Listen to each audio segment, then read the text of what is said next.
I call to order the Gladstone City Council meeting for January 23rd, 2018. It's 6:30 p.m. Hello, and happy National Pie Day. I'm sure all of you heard as I was grabbing you when you're coming in the door. There's apple pie on the back table, so please eat as much as you would like. Thank you. I hope you're enjoying our very strange, mild winter. I'm praying for snow, but I don't think that's going to happen, so sorry about that. Trying really hard, trying to get that snow coming. On our agenda tonight, for the consent agenda, is approval of the January 9th, 2018 minutes, approval of Resolution 1130, authorizing certain city officials to withdraw transfer funds from the Oregon State Treasury on behalf of the city, approval of Resolution 1131, designating U.S. National Association as the city's designated depository and authorizing certain city officials to withdraw funds. Our regular agenda is a presentation from the Fog Nappers, Friends of the Gladstone Nature Park, adoption of the City of Gladstone 2018 to 2022 Strategic Plan, the Fire Department Standard of Coverage, Municipal Judge Contract, amendment of Chapter 5.70 in the Gladstone Municipal Code, Transient Lodging Tax, both the public hearing and amendment consideration, and council liaison appointments. Tammy, could you please call the roll? Councilor Milch? Present. Councilor Neese? Present. Councilor Tracy? Present. Councilor Reisner? Present. Councilor McMahon? Here. Councilor Mercero? Here. Mayor Stemple? Here. Could everyone please stand for the Pledge of Allegiance? I pledge allegiance to the flag of the United States of America and to the republic for which it stands, one nation, under God, indivisible, with liberty and justice for all. All right. Are there any agenda additions or corrections? Yes, Mayor, Council, I would like to add to the agenda resolution number 1132, and this is a resolution declaring an emergency that was relative to the recent flooding we had at the police department that would authorize me to go through our procurement process by bypassing the state requirements, and I'll explain that a little bit more as we get to that item on the agenda. So do we want to just make that item number 9? That would be great. Related to flooding. All right. Is there anything else? I have nothing further. All right. So we have business from the audience. Do we have anybody that's turned in a yellow card? We do. Bob Everett?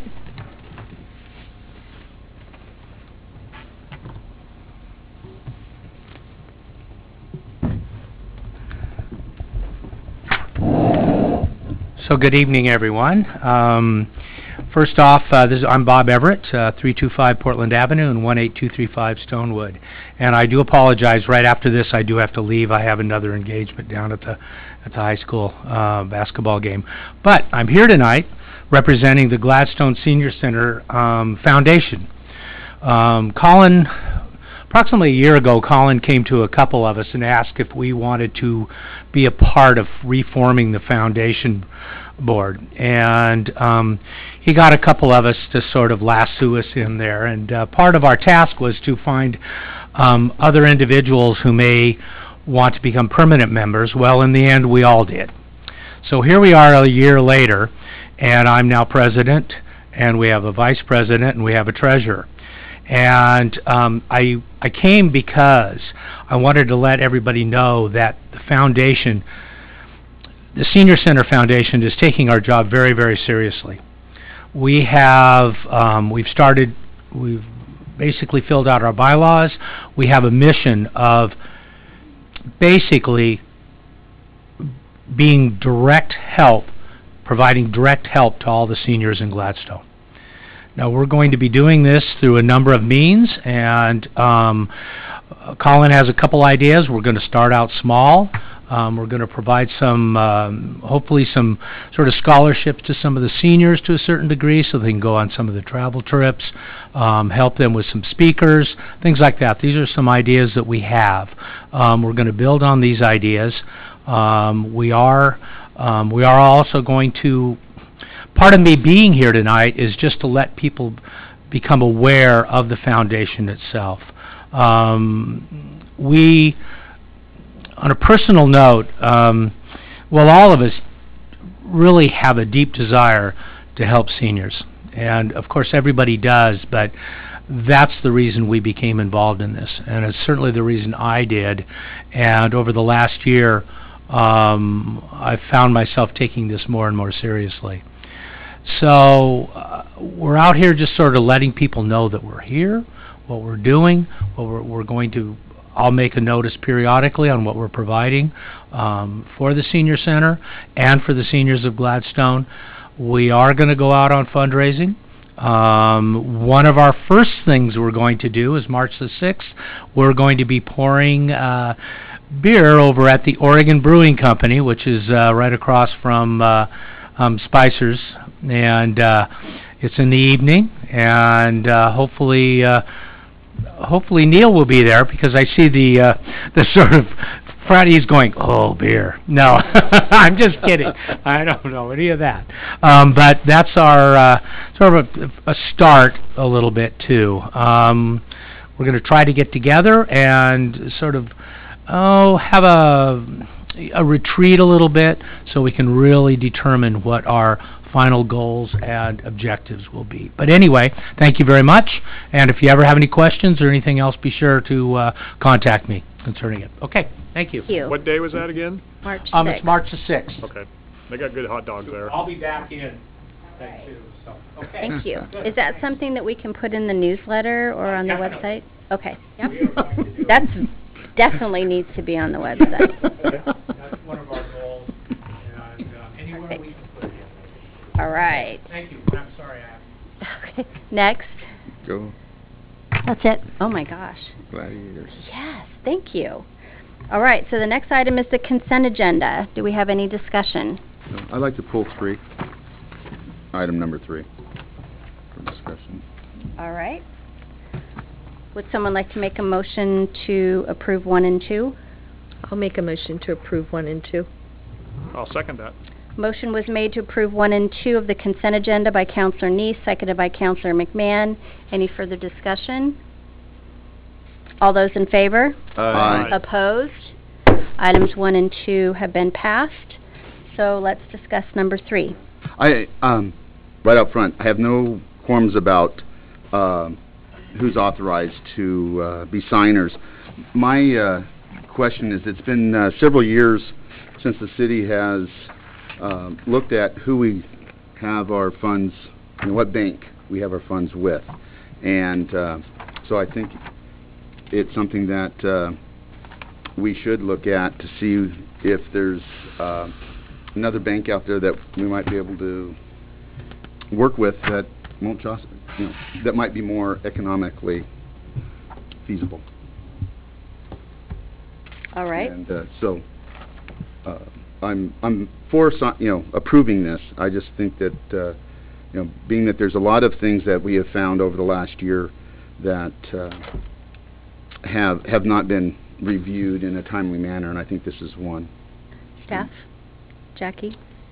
Well, I think, as you know, there's a lot of time that goes into request for a proposal process, and we discussed this with the city attorneys earlier in the year. I'm happy to add this to our list of things to do. If this is something this year that the council would like us to do, we can certainly put that out. Any further discussion? What would you guys like to do I'm fine with using U.S. Bank. for now? Okay. Yes. I think we're just adding too much extra work. Okay. Counselor Mercero? It's low on my priority list. All right. Counselor Milch? I'm glad we're using a bank that has a local branch. I don't know that we take advantage of their locality in this, but, there are advantages to that. But I think, like everything else, it should be reviewed periodically, but I wouldn't want it to stop the passage of this resolution. Okay. Counselor Neese? I agree with the same thing. Counselor Tracy? I'm on the fence, but I understand Councilor Reisner's concern. If he has a concern, it's a legitimate concern, and I think also it's responsible for our city to shop local banks and other banks that might be more inclined to invest their money locally.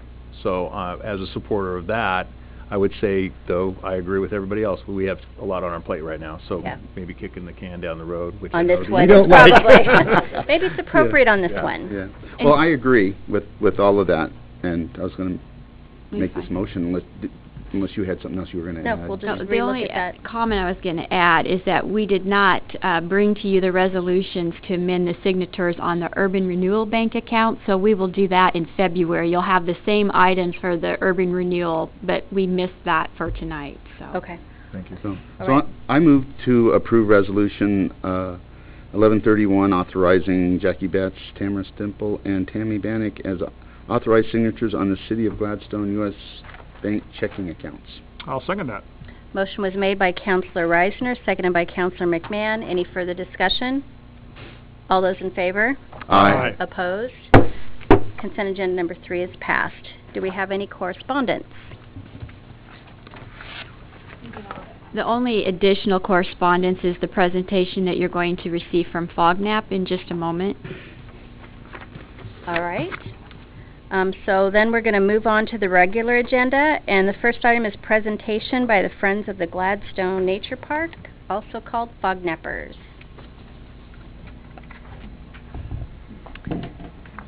Good evening, Nancy Eichstead, President, Friends of Gladstone Nature Park. I thank you for your time this evening. I have a brief presentation. It's a report of our year's activities for the nature park and a short slideshow, so this won't be too terrible.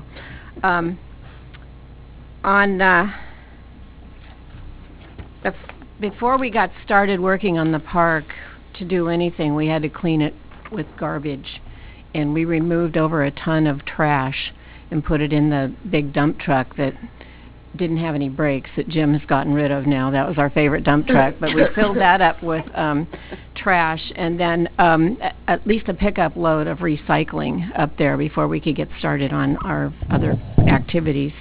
But I wanted to point out a few of them. There's over a mile of trails up there now due to the soft trails that we've put in. And the city has a contract with Tree Service that provided chips for us for free. And those chips are really useful for things like building up the trails or covering up areas that we want to reseed and replant with other things. So we really appreciate that. At the same time that we were doing all of that work, we had the opportunity to have 3 young men who were going for their Eagle Scout merit badge, and they wanted to do some work up in the park. And I think that's a great resource for our young men who want to give back something to the community. I know there's a picnic table up there that was in place that was a Eagle Scout project from I don't know how many years ago.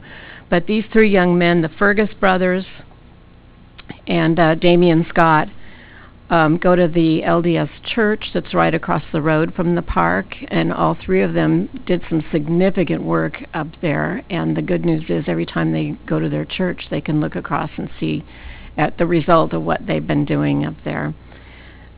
We held 4 community events to get people to use the park and become more familiar with it. We did the coffee and donuts in the dark in the park, and I know some of you attended that. We did an Arbor Day event on April 29th, and we're going to do another one this year. We had Gladstone Give Back Day. We had 25 high school students who worked up there in the driving rain for an entire morning, and you should have seen these kids. They were running with wheelbarrows, and they were from the sports teams. And I understand they had other sites around town as well, but they came up and put in some really good time, making the trails wider so that, you know, if you got a stroller or a dog or something like that, you're not banging into the bushes on either side. They were awesome. And then we had a No Ivy Day, so we've just barely touched the ivy situation that's going on up there. In addition, every last Saturday of the month, we have a volunteer day where we go up and do work, and it could be anything from cutting invasives to picking up trash to working on trails, a variety of things. And so we've calculated those hours at about 400 volunteer hours. This doesn't include the folks that go up there on their own during the week. We know there's some folks that just like during the day to go up there. But if you took that times Oregon's minimum wage last year, it's almost $5,000 worth of volunteer work that occurred up there. I've got a list of accomplishments here. I know you guys can read, so I won't list that. We've demolished a lot of the blackberries on the Oakfield side of the park, and one of the police officers asked if maybe we could have a picnic table put up out there so he could get his lunch at Kearns Market and go sit on the picnic table. So we're looking into that. We've worked really hard on the Scotch broom on that side of the park and removed about 50% of it. That's one of the local invasives. It's pretty when it blooms, but then it just keeps spreading and spreading. We've got to get that out of there. I think that's a really, doesn't it have a high flammability rating? Does it? Yes, we definitely don't Another like good it. reason to get it out of there, yeah. We did raise $200 for a dog deuce station, and our dog walkers are very happy about that, so now they can walk through the park and take a bag and do what they need to do with it. We removed about 3 campsites. We have people in the park every single day walking the dogs and reporting things if they see something wrong. So the incidence of people camping out over there has really gone down because we have so much more visibility now than we did before. The neighbors were reluctant to go up there because of the campsites, but I think we've eliminated that, almost eliminated that problem. We measured. I was able to measure the tallest poison oak bush that went up 70 foot up a tree, and I thought maybe this was possibly a record, but it's not, so we can't claim it. We planted new evergreen trees.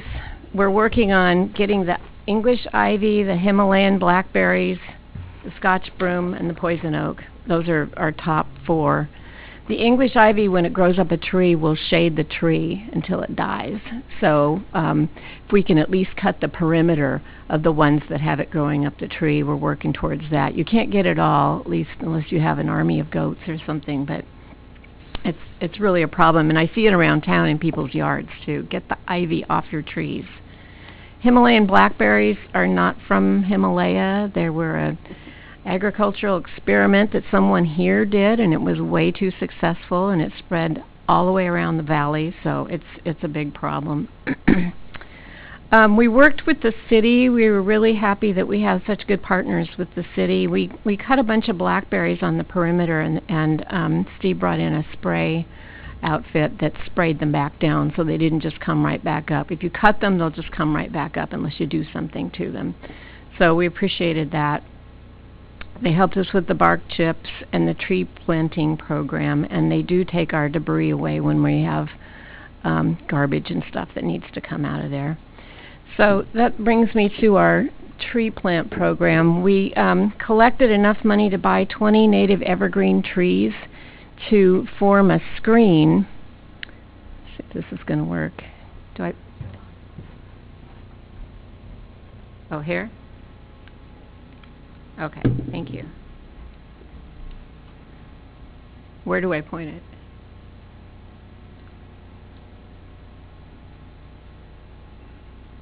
There we go.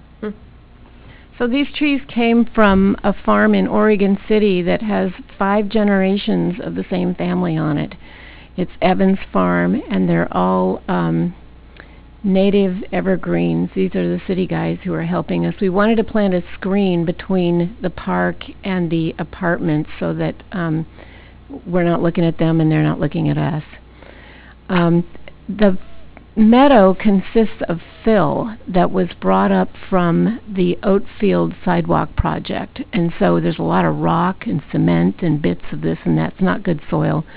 So we had to dig the holes extra large, and Steve Graves brought up good soil that we could fill in around the trees, so we're not just like putting bad stuff around them.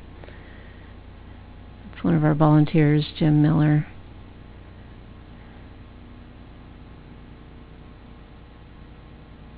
This was right after Christmas. We're doing that. And these young men are city crew. It's Chris Mott and Scott Johnson helped us that day. They were really great.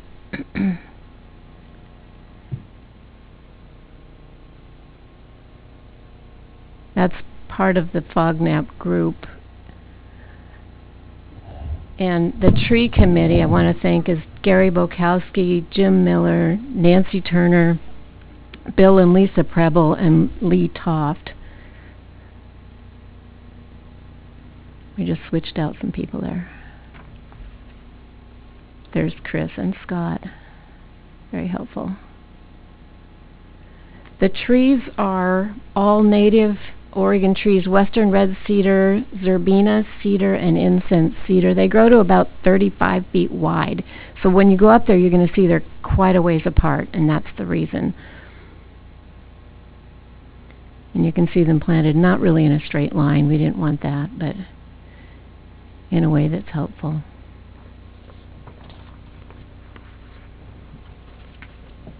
Now, there's always something in the park to find, and my grandkids love going up there with the grabbers. So Zoe found this wig the other day. So if you know of anyone missing a black wig, we have it. Yeah. Let me know. No questions will be asked.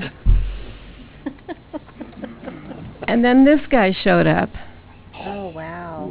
He sat in a tree right next to Oatfield at the top of a tree for about 3 hours last weekend, and we've named him Eddie, the eagle.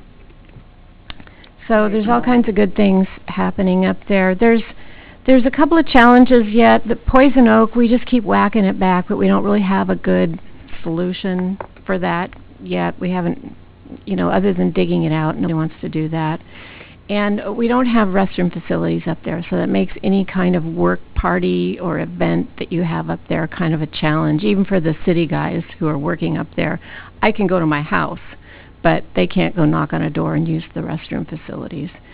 In closing, I wanted to thank Jim Wynot and his crew, Steve Graves, Chris Mott, and Scott Johnson for their assistance with the tree planting and the workers who have been helping us up there.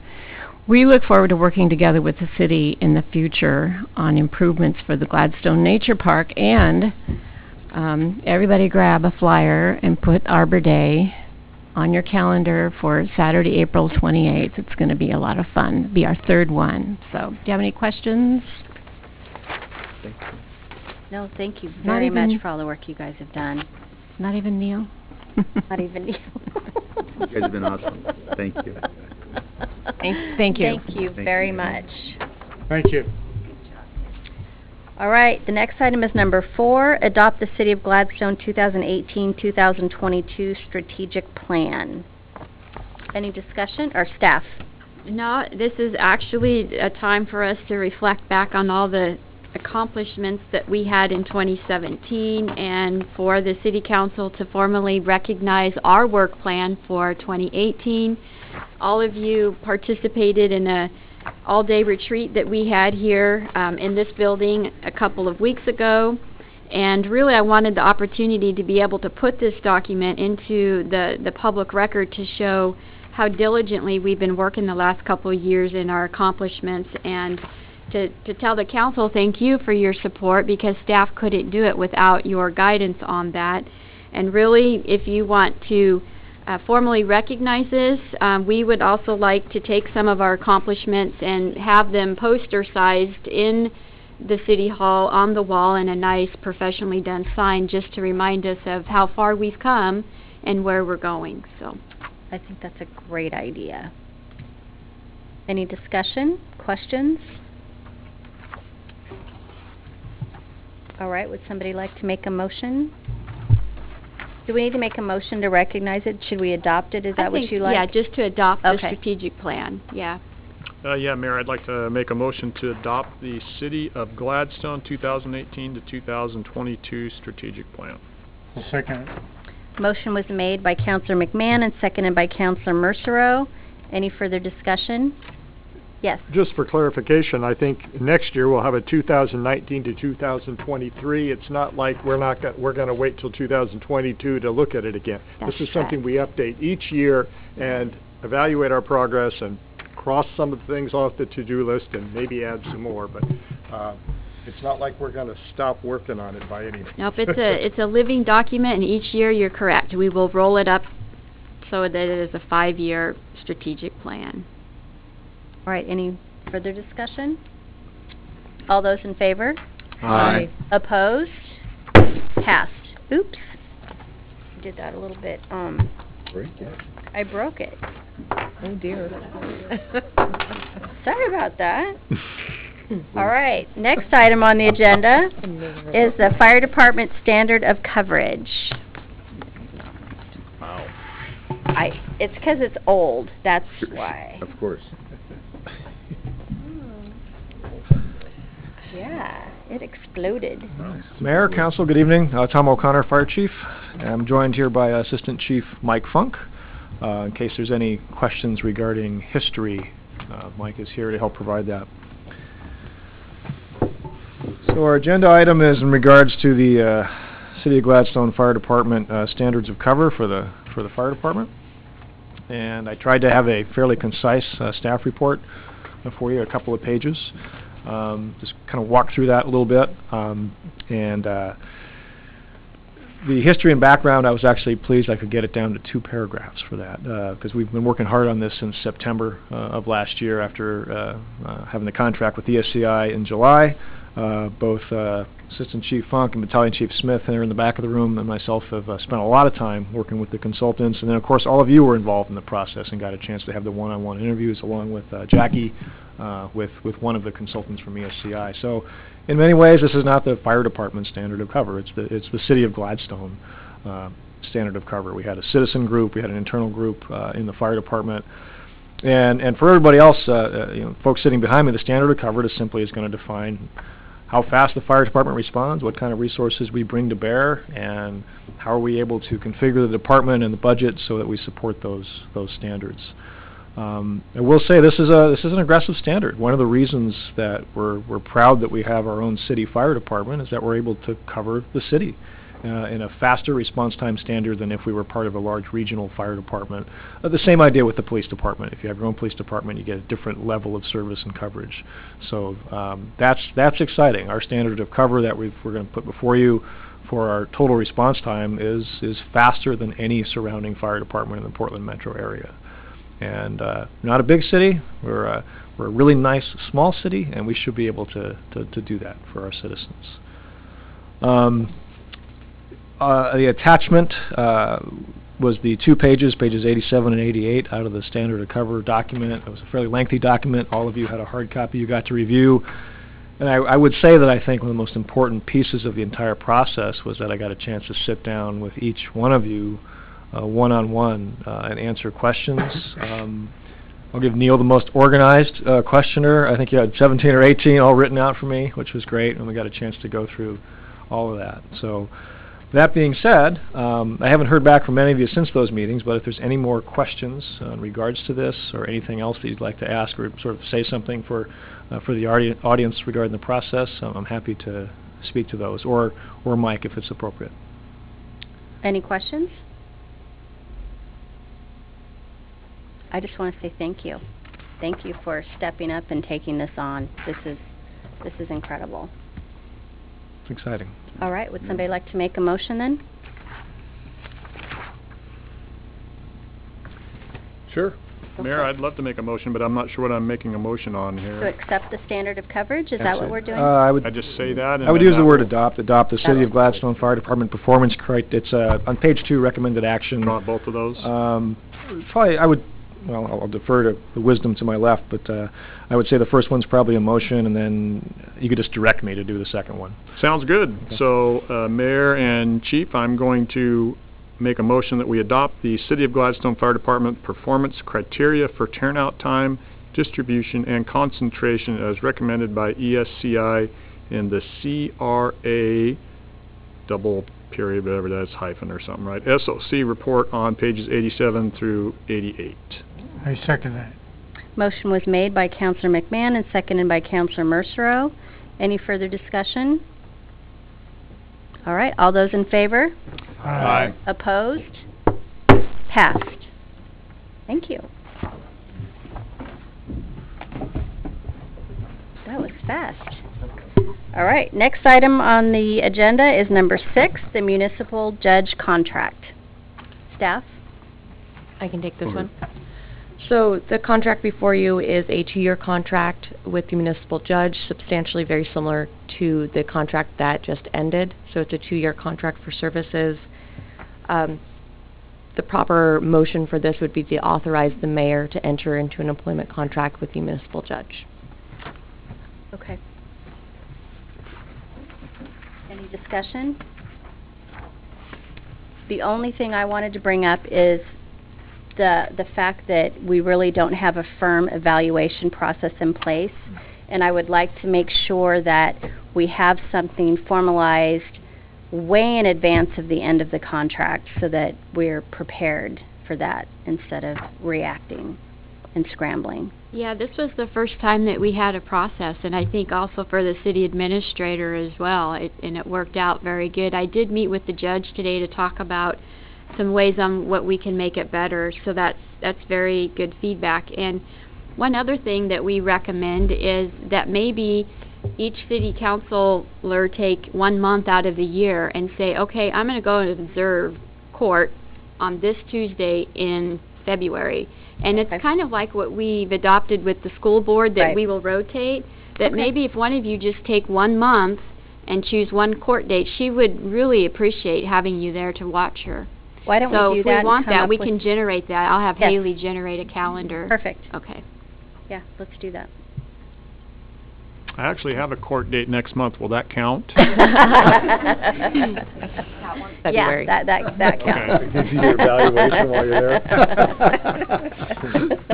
So, All right, one so more- I would just like to put a date on that so that we have the valuation format created by January 1st, 2019. So That gives us a did you year. guys agree to do an annual evaluation or No. 2 years based on the years. contract? 2 years based on the contract, but I just want to make sure that we have the process in place way in advance of her contract being up. So if everything was complete before the holidays, before November, if we're done with the evaluation by November, that's what our preference would be, and then Yeah, you just that's have a fine. new contract. Right, but I Okay. just want the format, the process figured out in advance, because she wants some tweaks, we probably want some tweaks. I just want that finalized in advance. So to be done by November of 2021, November no, 2019. 2019, sorry. Yeah.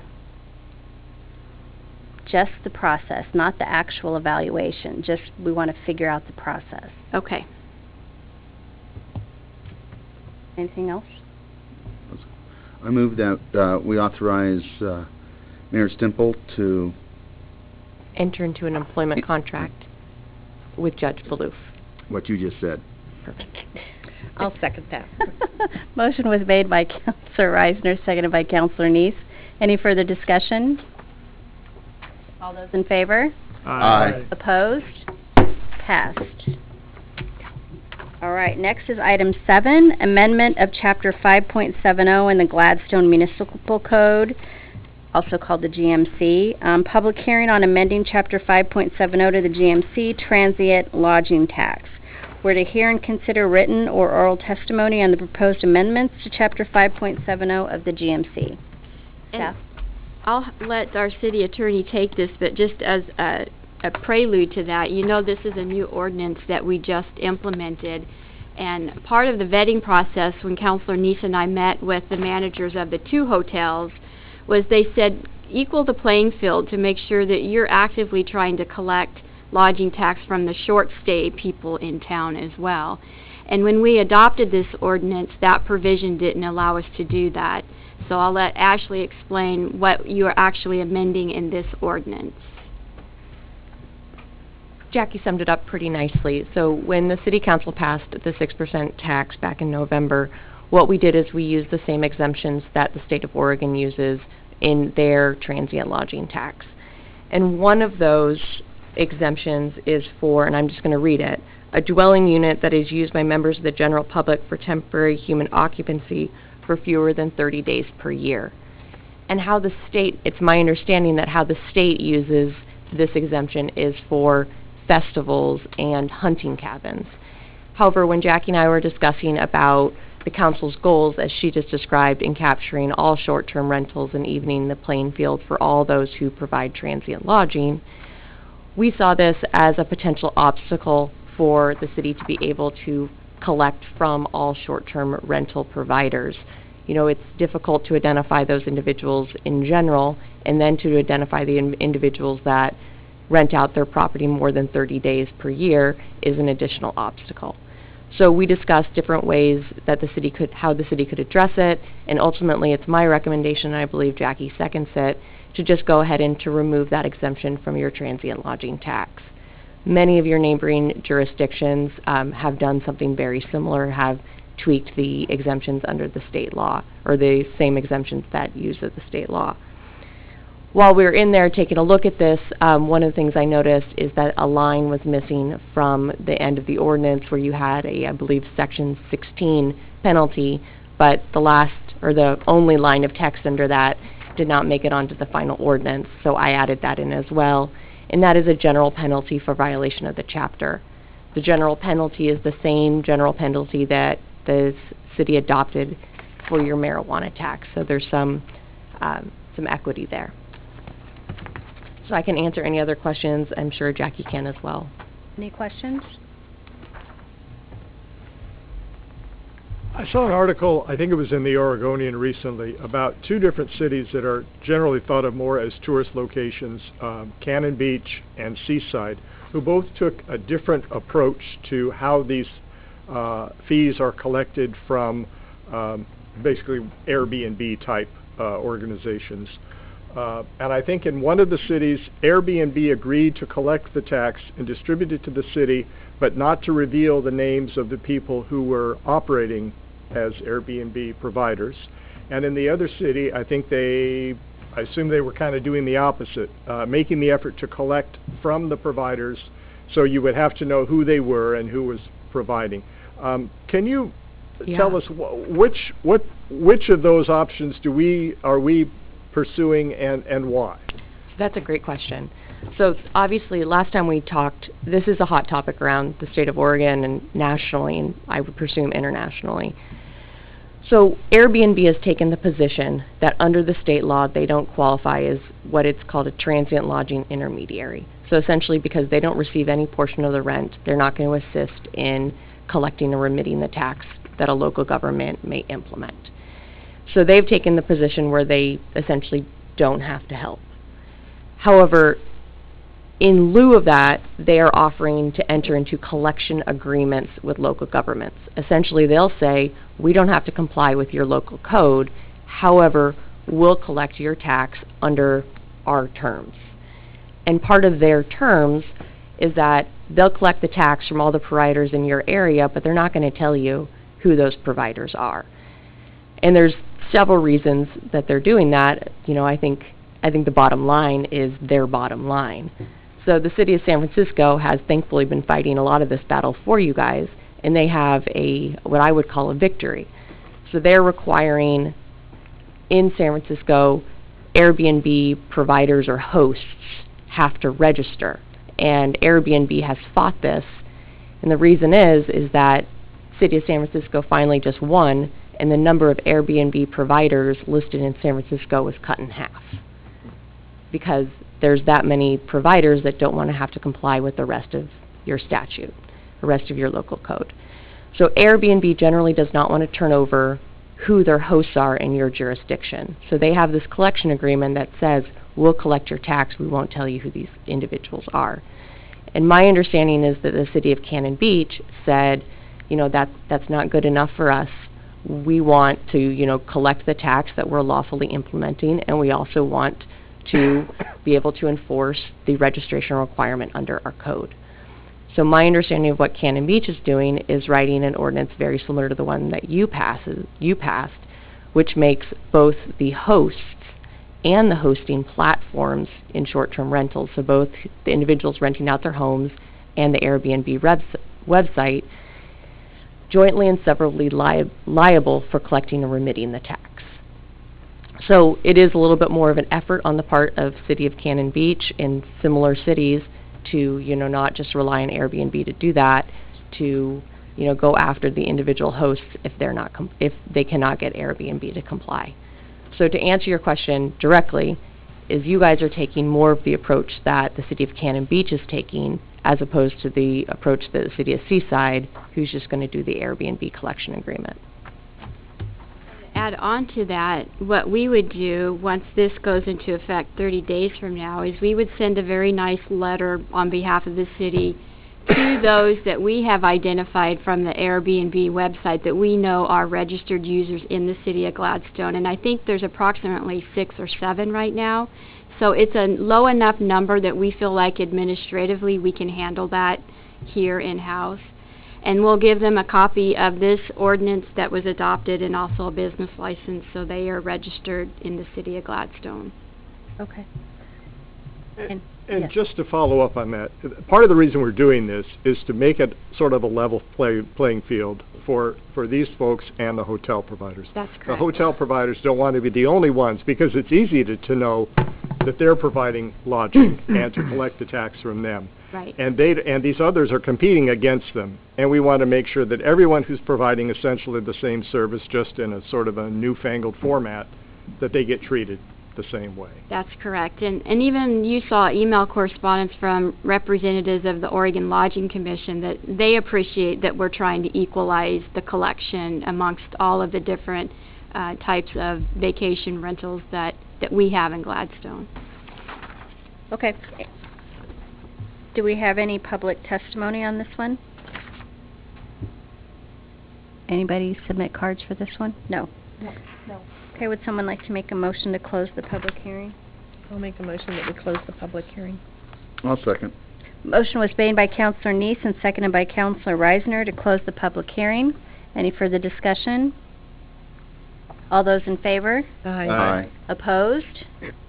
We've closed the public hearing. All right, second part of this is to consider approving ordinance number 1485, an ordinance amending the transient lodging tax to remove the state exemption that facilities that operated less than 30 days do not have to pay in accordance with Home Rule Authority.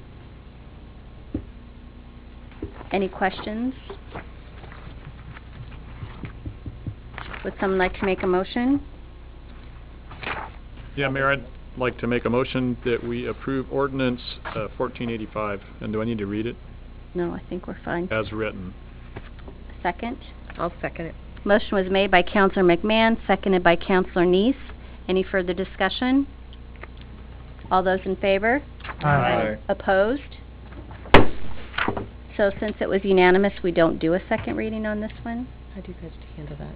Yes, we do a second reading because it was unanimous. Because it was unanimous. And we'll Okay, do a with- roll call vote. Roll call. Okay. Mhm.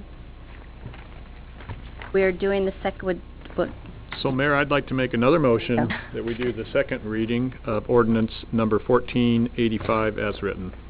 I'll second that. motion was made by Councilor McMahon and seconded by Councilor Neese. Tammy, could you do a roll call vote, please? Counselor Milch, Yes. Counselor Neese, Yes. Counselor Tracy, Yes. Counselor Reisner, Yes. Counselor McMahon, Yes. Counselor Mercero, Yes. Mayor Stemple. Yes, passed. All right. Next item is council liaison appointments. Can we swap resolution 1132 and then do the council liaison as the last item? Is that all right with you guys? Yeah, we can do Okay, that. so the next will be resolution 1132, which is an emergency resolution related to flooding of the police station. Correct. Thank you. And you know, we don't like to do emergency resolutions that haven't been published on the agenda, but all of you are aware of the flooding infrastructure that we had at the police department when we were doing our strategic planning. So you were there. We've kept you updated on the process, and the asbestos abatement was completed. ServPro has completed the removal of everything, and now we're at a point where we're ready to restore that part of the police department.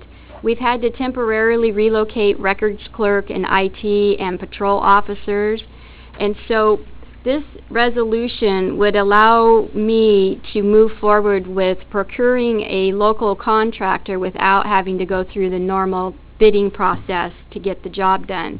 And so this resolution is necessary for the city council to approve this. The city attorney and I feel like I already have that authority, but I think CIS, because they're our insurance agent and they are covering this event, would feel more comfortable that the city council formalize this resolution. Okay, any questions, any discussion? Would someone like to make a motion? Well, Mayor, I would like to move that we approve resolution number 1132. I'll second. Motion was made by Counselor McMahon and seconded by Counselor Tracy. Any further discussion? Oh, one comment in that over the years I've questioned some of the emergency resolutions that have been passed, and this is truly an emergency. Yeah. And so I'm happy to support it. All right, any further discussion? I have one comment. I think obviously as we move forward in this, cost control is going to be a big issue, so I'm assuming that the city staff is going to really look closely at cost control since we are going into an emergency resolution, correct? Yes, so just to be clear, this event is covered by CIS, so Correct. no city funds will be expended. They might be expended that they'll be reimbursed from CIS. And actually there was some real thought with the police chief and I into, did we want any funds expended on this building that we know is going to be demolished? But the reality is it would cost 5 times more to relocate out of that area for the next 24 months. So yes, to answer your question, all we're trying to do is to get it back into probably a little bit better condition than it was because the carpet's being replaced. Sure. But we're being very careful about how the money's being spent. Appreciate it. That's what I need to hear. Yes. Thank you. Any further discussion? All those in favor? Aye. Opposed? Passed. All right. The next item is council liaison appointments. And the only reason that I'm relooking at this is just because we have the 2 new counselors. So there's very minor changes. Business, I did hear from all of you guys, thank you. For the business and civic, there is a ton of stuff on Linda's plate. And Counselor Tracy's been helping her, so what I would like is to have co-chairs. Both of you Okay. as co-chairs for Yeah, that's great. for Thank you. business. Okay. And then not have a reserve liaison, because I think with both of you, that's more than covered. Okay. And thank you. You guys are doing a great job reaching out to the businesses. You're doing fantastic. All the rest of them, okay, so you guys know. So City Hall, I am the liaison, and Counselor Milch is the reserve. Regional committees, which is Clackamas Coordinating Committee, Metro, I'm the primary, and Counselor Neese is reserve. For business and civic, which includes the community festival, welcoming new businesses, regional economic development, Kiwanis, Rotary, Business Alliance, will be Counselor Neese and Counselor Tracy. Fire department will be Counselor McMahon, and Counselor Mercereau will be reserve. Police will be Counselor Mercereau with Counselor McMahon as reserve, and that's also going to include CERT. Senior Center will be Counselor McMahon with Counselor Mercereau as reserve. Parks and Rec, because Neil was on too many, I'm going to do Parks and Rec. I didn't okay it with you guys, but I think that's probably a good move. And Counselor Tracy's going to be reserve. Is that all right with you? That's to still fine. be reserve? Yeah, thank you. Traffic Safety will be Counselor Reisner with Counselor Mercereau as reserve. The Transportation TSP and the CTAC, I'm getting rid of that because that's over with, so we don't need anybody there. Library Board will have Counselor Reisner as liaison with Counselor Neese as the reserve. Public Works is going to be Counselor Tracy, and I will be reserve. Mayor, you know, actually I was We gonna... kind of split it up a little bit. I was going to ask you that. If we can, that'd be good. It Yes. sounds to me like we have some focus on the water infrastructure, so I have no problem splitting that up if we want to do that. and Perfect, work which is together on how I thought it would be, but I think if you're primary for Public Works, and then we'll just split. it. That's fine. I think where I was the development liaison simply because I'm on it already. Sure. And then I'll take sewer just because I have Yeah. those lovely Saturday morning meetings to discuss it. And then you can do the water, which Okay. you're already involved Yeah, with. sounds great. Okay. Perfect. And then, Planning Commission, we have Counselor Milch as primary, and I am liaison, the reserve. I think the direction planning might be taking this next year is more proactive, looking at codes and ordinances. So since you don't have a ton of planning experience, what I would like, Counselor Mercero, is both of you to be co-chairs for that one, co-liaisons, because Tom has got the planning experience and is very methodical, and I think with the two of you, new eyes, older eyes, that it will be a good fit. Does that sound okay? I didn't ask you about that one first. Councilor Mercer, is that all right? So, what'd you name on that one then? You are going to be the co-liaison with Councilor Milch on Planning Commission. Okay, so I'm in the second, in the reserve. No. No, you're not on reserve. You're one of the... Oh, you both and, primary. Yeah, both primary. Okay. Because if it's a deep dive into codes and ordinances, it's going to be, I think it's a two-person job. So does that sound okay with you guys? Mm-hmm. I think it's great. Any concerns, questions? Nope. Do we need to make a motion or anything in regards to these appointments? And I'll type it up for you, Jackie, so that you don't have to take a gazillion notes. Why don't we do that? Let's just make a motion so it's formal. Would somebody like to make a motion? I move that we go with the appointments that Mayor Stemple has made as regards to the primary and co-chair and reserve liaison positions. I'll second that. Motion was made by Councilor Reisner and seconded by Councilor Neese. Any further discussion, questions, changes that you guys like? Nope. All right, all those in favor? Aye. Opposed? Thank you very much, you guys. Now we go on to business carried forward. Thank you, Mayor, Council. I do have a couple of announcements. So, first of all, in regards to the library settlement agreement, I have kept you informed that we've been in communications with the county administrator who has a desire to amend our current settlement agreement. And one of the sections regarding the county has an obligation to amend the library master order, and they are going to request of this agreement if the city would consider changing that deadline to the end of December 28 instead of having it be for the May election. And because we wanted to be transparent about that, instead of doing that tonight, we decided we will add that to the February 13th council agenda and have a staff report and have a copy of the proposed changes in there. Thank you. So that process is moving forward very nicely. We will also have that night for you to approve the ballot title measure language. And the reason we put it on the 13th was to allow us almost another month to publicly be able to talk about it before it goes to a vote of the City Council. And also on the 13th, you have the Downtown Revitalization Plan. And Tammy is going to hand you a nice binder, 400 plus pages, when you leave this evening, so that you have that to try to prepare for the meeting on February 13th. So planning's done with it? Yes.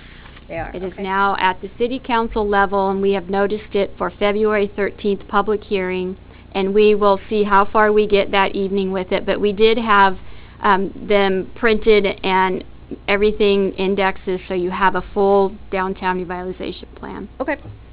And then the last announcement is that I'm trying to put together a special meeting in February to talk about the debt issue financing for the new police department and the city hall.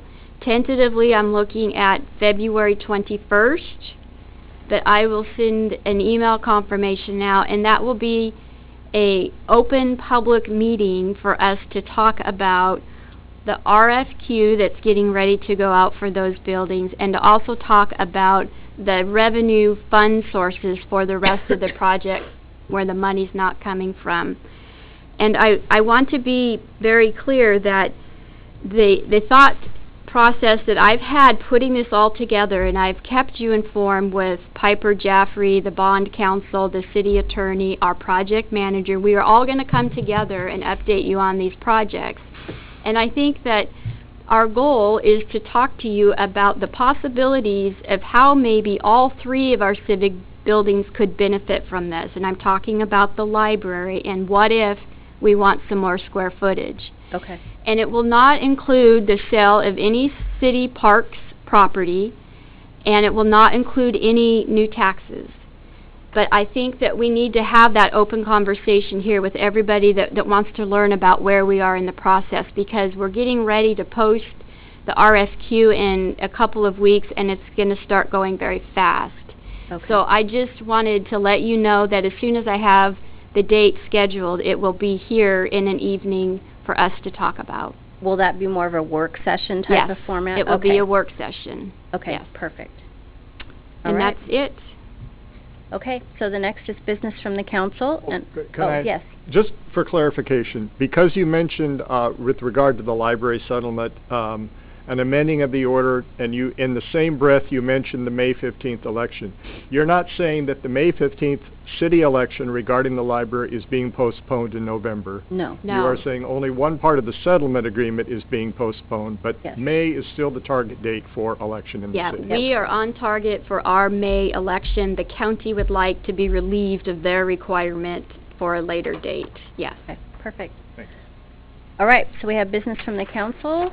Let's start with Councilor Tracy, since you were last time. Well, I thought I might be last this time as well. Well, I can come back. Do you want me to circle back? Please do. We'll circle Thank back. you. Councilor Mercero. Well, I appreciate everybody showing up tonight. Thank you. And I have no further questions or statements. Councilor McMahon? I'm good. Councilor Reisner? I'm good also. Wow. Councilor Milch? I think it's great that for the second month in a row, we've had two different community groups come before us, or representatives of those groups, sharing the way that the community is actively involved in making the city a better place. I appreciated Bob Everett's telling us about the Senior Center Foundation. I appreciate the Friends of the Gladstone Nature Park telling us good things that they've been doing to really take an important role in maintaining one of our great parks in this city. So that's a good thing. Second, I've sat through two, I was on the Citizen Advisory Committee for the Downtown Revitalization Plan for about a year and a half, and after the end of all the public meetings last June, we finally had two Planning Commission hearings on it, and the Planning Commission at their last meeting was also handed 400 pages of documents, which you all of us will be reading. And I want to let you know, we are not approving, we will not be asked to approve any code changes, any taxation changes, anything of that nature. If you want to focus on Appendix A, which in its original form had 13 sentences it is suggested be added to our comprehensive plan, a document which has not been substantially amended in about 40 years. Yes, 79. This is the main task we have with this. So read through it, absorb as much of it as you're able, but understand that our task as a council next month is not as onerous as it might appear at first glance. And I want you to all know that. All right, Councilor Neese. I have nothing. Councilor Tracy? I will say that as of late, I've noticed that we have some very successful new businesses that have moved into our community, and I'm very happy for that. I also will say that we are hearing from the other businesses that are not so new businesses on Portland Avenue that would like to see some progress, and I think in working closely with some of those folks, it's going to be important for us to come out with facts, and I appreciate Councilor Milch doing so and stating the facts. But in developing our business community here, it's really going forward. And as we talk to folks, we've had a couple lunches. We talk to folks. They feel like the community wants to go forward. We're just not exactly sure how to move forward. So I look forward to the colleagues I have sitting up here and the folks that we've reached out to in the community to really go forward with these business plans and with expanding these businesses. I was over at 24 Hour Fitness, I think at 4:30 the other day. You couldn't park anywhere. And I thought it was just all construction. But when I talked to the construction guys, they said, no, we're parking on the other side of Walgreens. So that's a good sign. Those are folks coming into our community and spending money. They're not all from Gladstone. That's what we want. So I'm looking forward to working with the community to do that. And hopefully we can all keep a positive attitude as we go forward. So that's my comments. Great. All I have to say is Happy Pie Day again. So please eat some pie. Pray for snow. And so that's all I've got. Don't pray for too much snow, No, otherwise you I can't move your garbage down the gorge. Okay, so would someone like to make a motion to adjourn the meeting? So moved. We have a second? I'll second. Motion was made by Councilor Reisner, seconded by Councilors Tracy and Neese. Any further discussion? Oh, I roll. All those in favor? Aye. Opposed? Meeting adjourned at 7:31 p.m. Cool.